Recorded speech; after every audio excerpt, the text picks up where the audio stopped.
Short question आएगा। Short note आपने लिखने हैं, डिफरेंट टॉपिक्स आपको गिवन है। पहला टॉपिक क्या है जी? यूज़र या फिर एंड यूज़र जो है वो क्या है? यूज़र और एंड यूज़र वो पर्सन है जिसने डेटाबेस को यूज़ करना है, जिसके पास कोई टेक्निकल नॉलेज नहीं है। हमारे पास एज अ यूज़र कोई टेक्निकल नॉलेज नहीं है कि डेटाबेसेस कैसे बनी हैं। एसक्यूएल लैंग्वेज हमने नहीं सीखी, स्ट्रक्चर क्यूरी लैंग्वेज। हमारा काम है जस्ट एक सॉफ्टवेयर को ओपन करना। वो कोई सा भी सॉफ्टवेयर हो सकता है। सर्च इंजन जिसे बोला जाता है वो गूगल क्रोम का हो, वो यूट्यूब का हो, जहाँ से आपको कोई इन्फॉर्मेशन मिल सकती है। और वहाँ के सर्च बार के अंदर जाके हम लिख देते हैं हमें जो इन्फॉर्मेशन चाहिए। सही? तो यूज़र और end user are the person who directly interact with database system. They use database application. अब एप्लीकेशन का वर्ड इसलिए यूज़ किया गया है क्योंकि डेटाबेस एक सॉफ्टवेयर है और एप्लीकेशन किसे बोला जाता है? सॉफ्टवेयर को। डेटाबेस एप्लीकेशन को without technical knowledge of databases वो यूज़ करता है। एंड यूज़र इंटरेक्ट करते हैं डेटाबेसेस के साथ किसकी मदद से जी? इंटरफेसेस की मदद से। और जो इंटरफेसेस हम यूज़ करते हैं आज के दौर में, उस इंटरफेस का नाम है जी graphical user interface. Graphical search bar बनी हुई है जैसे ही हम वेबसाइट को ओपन करते हैं जहाँ से हमने सर्चिंग करनी है, ठीक है। सर्च बार पे क्या होता है? यूजुअली एक रेक्टेंगल बॉक्स और साथ एक सर्च का सिंबल जो है वो बना होता है। इस सर्च बॉक्स के अंदर यूज़र जो टाइप करता है उसे हम बोलते हैं जी क्यूरी। क्यूरी का मतलब होता है क्वेश्चन। इसलिए डेटाबेस जिस लैंग्वेज की मदद से काम कर रही है उसका नेम है स्ट्रक्चर क्यूरी लैंग्वेज। जो भी क्यूरी यूज़र करेगा, यूज़र को जो भी इंफॉर्मेशन चाहिए उसे मैंने किस तरह से आंसर करना है। नेक्स्ट बताया जा रहा है जी they do not write any program. User जो हैं वो कोई भी प्रोग्राम नहीं लिखते, वो कोई सॉफ्टवेयर नहीं बनाते। The end user must have the knowledge of the installed software to be used. लेकिन एंड यूज़र को, या अगर मैं एक एंड यूज़र हूँ, मुझे इतना ज़रूर पता होना चाहिए कि किसी सर्च इंजन के ऊपर सर्चिंग कैसे की जाती है। तो कौन कौन सी बातें हमने एंड यूज़र के बारे में पढ़ी? कोई टेक्निकल नॉलेज जिसके पास नहीं होता, एंड यूज़र कोई प्रोग्राम राइट नहीं करता, एंड यूज़र जो है वो क्यूरी देता है और ग्राफिकल यूज़र इंटरफेस की मदद से क्यूरी जो है वो देता है। नेक्स्ट है जी डेटा एडमिनिस्ट्रेटर। डेटाबेस एडमिनिस्ट्रेटर नहीं, डेटा एडमिनिस्ट्रेटर की बात की जा रही है। डेटा की बात है तो सारे की सारी डिस्कशन इस पैराग्राफ में हम करेंगे डेटा के बारे में कि डेटा क्या है। अब डेटा क्या है? डेटा सबसे इम्पोर्टेंट एलिमेंट है जो हमने डेटाबेस में स्टोर कराना है। जिस भी वे में स्टोर करवाना है वो डेटाबेस की डिस्कशन है। लेकिन डेटा की डिस्कशन ये है जी डेटा किस फॉर्म में है? वो टेक्स्ट है, ग्राफिक है, ऑडियो है, वीडियो है, वो किस फॉर्म में है डेटा। अगली बात ये है कि वो डाटा एंटर कैसे होगा, डाटा अपडेट कैसे होगा, डाटा डिलीट कैसे होगा। कोई टेबल की डिस्कशन नहीं, कोई डेटाबेस की डिस्कशन नहीं, सारी डिस्कशन डाटा की। और ये डाटा से रिलेटेड सारे के सारे काम जो करता है डेटाबेस इन्वायरमेंट में उसका नेम होता है डाटा एडमिनिस्ट्रेटर, और वो नॉर्मल यूज़र नहीं होता। Data administrator is a person who is responsible for entire data of an organization। वो पर्सन किसी भी ऑर्गेनाइजेशन का, अब ऑर्गेनाइजेशन का मतलब ये नहीं है कोई बड़ी कंपनी होगी। ऑर्गेनाइजेशन छोटे से छोटे लेवल पे आप जहाँ तक सोच सकते हैं उसे हम ऑर्गेनाइजेशन का वर्ड दे सकते हैं। जैसे कॉलेज, जैसे स्कूल, जैसे कोई शॉपिंग सेंटर, जैसे कोई करियाना स्टोर, जहाँ पे कोई डाटा है जिस पे हमने वर्क करना है। He normally develops overall functional requirement for database। Functional requirement क्या होती हैं? जब भी कोई सॉफ्टवेयर बनता है, ठीक है, उस सॉफ्टवेयर में क्या क्या खूबियाँ होनी चाहिए, इससे बोलते हैं फंक्शनल रिक्वायरमेंट। फंक्शनल रिक्वायरमेंट ये बहुत इंपॉर्टेंट टर्म है। सॉफ्टवेयर इंजीनियरिंग की जो पूरी की पूरी एक ब्रांच है जिसमें लोग स्पेशलाइजेशन करते हैं। सही? Software engineering, BS computer science मैंने किया है, बीएस सॉफ्टवेयर इंजीनियरिंग भी एक डिग्री होती है जो 4 साल तक लोग पढ़ते हैं। और उसमें सारी की सारी बात यही होती है कि जब कोई सॉफ्टवेयर बनता है उस सॉफ्टवेयर को बनाने के लिए फंक्शनल रिक्वायरमेंट कौन सी है। जब सॉफ्टवेयर व्हाट्सएप का बनाया गया होगा तो फंक्शनल रिक्वायरमेंट उसमें कौन सी रखी गई होंगी कि इसकी मदद से मैसेजिंग हो सके, इसकी मदद से कॉल हो सके, वीडियो कॉल हो सके। फिर स्टेटस का ऑप्शन आ गया और अब न्यू ऑप्शन क्या आया है कि जो स्टेटस आप अपने व्हाट्सएप पे लगा रहे हैं वही स्टेटस आपकी फेसबुक स्टोरी पे जाके लग जाए। न्यू एडिशन आ गया, सही।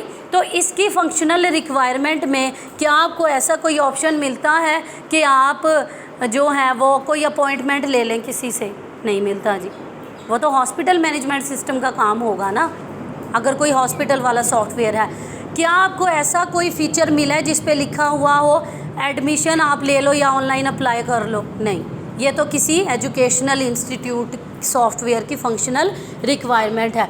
तो जिस सॉफ्टवेयर जिस नेचर का है उसकी फंक्शनल रिक्वायरमेंट भी उसी नेचर की होती हैं।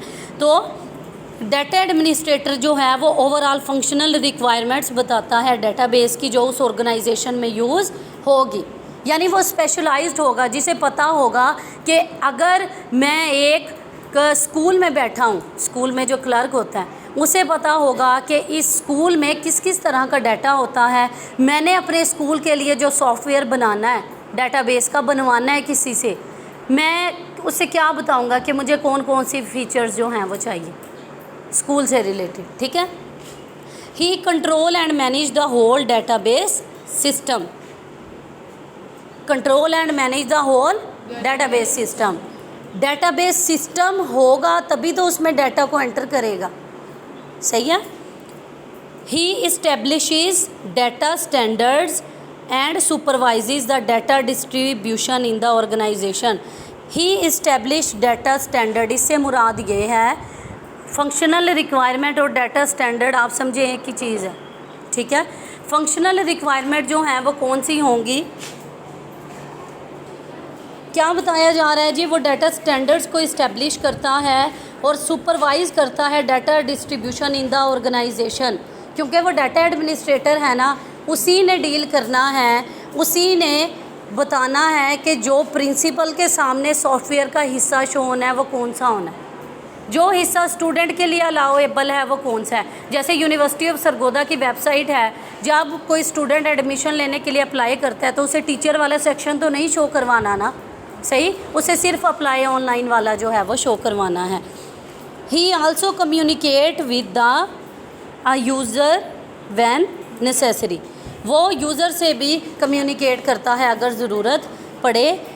He should participate in developing data dictionary and preparing documentation. Data dictionary, data basis जब बनती हैं, डाटा डिक्शनरी एक ऐसा डॉक्यूमेंट है जिसमें डाटा की सारी डिस्क्रिप्शन होती हैं, सही है। He conduct user training when required, यानी हो सकता है उसे तो सॉफ्टवेयर चलाना आता हो लेकिन प्रिंसिपल को ना आता हो, टीचर्स को ना आता हो, सही, तो वो ट्रेनिंग जो दी जाती है, वो सॉफ्टवेयर जो सिखाया जाता है वो ट्रेनिंग भी उसी ने देनी है। ही ऑथराइजेज एक्सेस टू द डाटाबेस, वही बात, यूनिवर्सिटी ऑफ सरगोदा का सॉफ्टवेयर बना पड़ा है लेकिन जब अप्लाई ऑनलाइन पे क्लिक करते हैं तो स्टूडेंट किस हिस्से को एक्सेस कर सकता है, सही। जब लॉगिन करते हैं तो फिर अगर कोई टीचर है उसके सामने क्या शो करवाना है। He coordinates and monitors the use of databases. अगला है जी डेटाबेस एडमिनिस्ट्रेटर, इन दोनों को मिक्स नहीं करना बच्चे, डाटा एडमिनिस्ट्रेटर और डेटाबेस एडमिनिस्ट्रेटर को मिक्स कर देते हैं। डेटाबेस एडमिनिस्ट्रेटर जो है वो इम्पोर्टेंट पर्सन होता है किसी भी डेटाबेस की डेवलपमेंट सिस्टम के दौरान। वो रिस्पॉन्सिबल होता है किसके लिए जी? डिज़ाइन, इम्प्लीमेंटेशन, ऑपरेशन, मैनेजमेंट और मेंटेनेंस।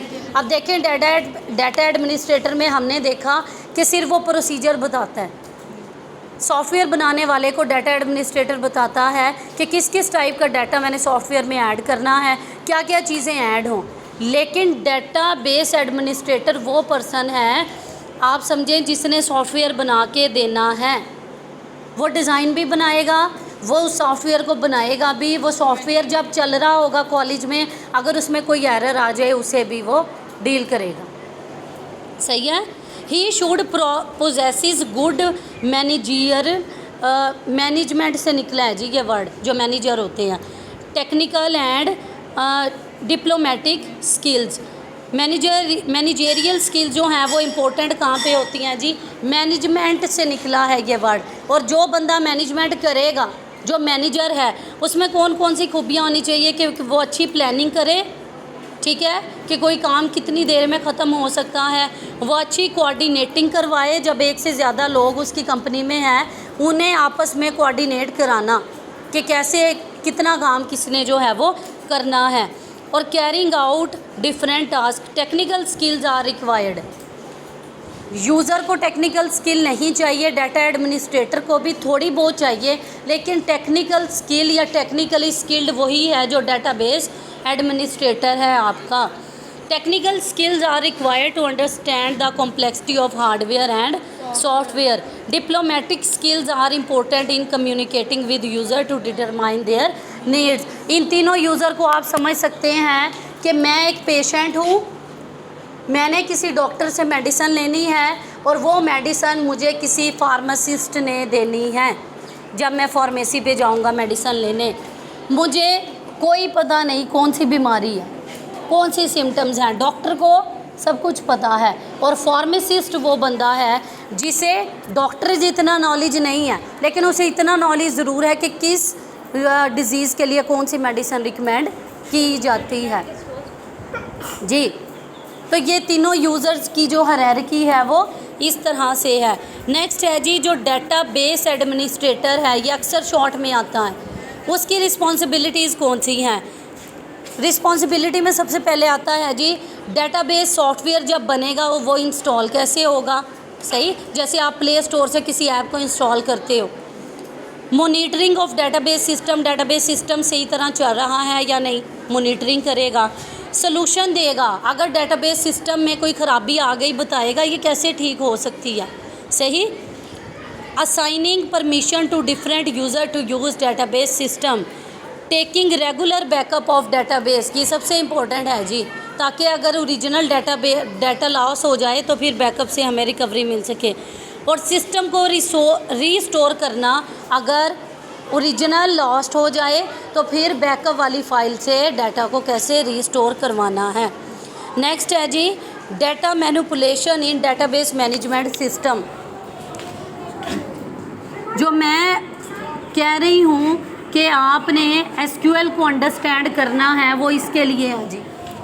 मैनिपुलेशन का मतलब है डेटाबेस में डाटा पे डिफरेंट टास्क परफॉर्म करना, डेटाबेस में डाटा को इंसर्ट करवाना, अपडेट करवाना, डिलीट करवाना, मॉडिफाई कराना, डाटा को शेयर करना, व्यूज़ बनाना, इंडेक्सेस बनाना, हर वो काम जो हम डेटाबेस में पड़े हुए डाटा पे करते हैं उसे कहते हैं जी मैनिपुलेशन।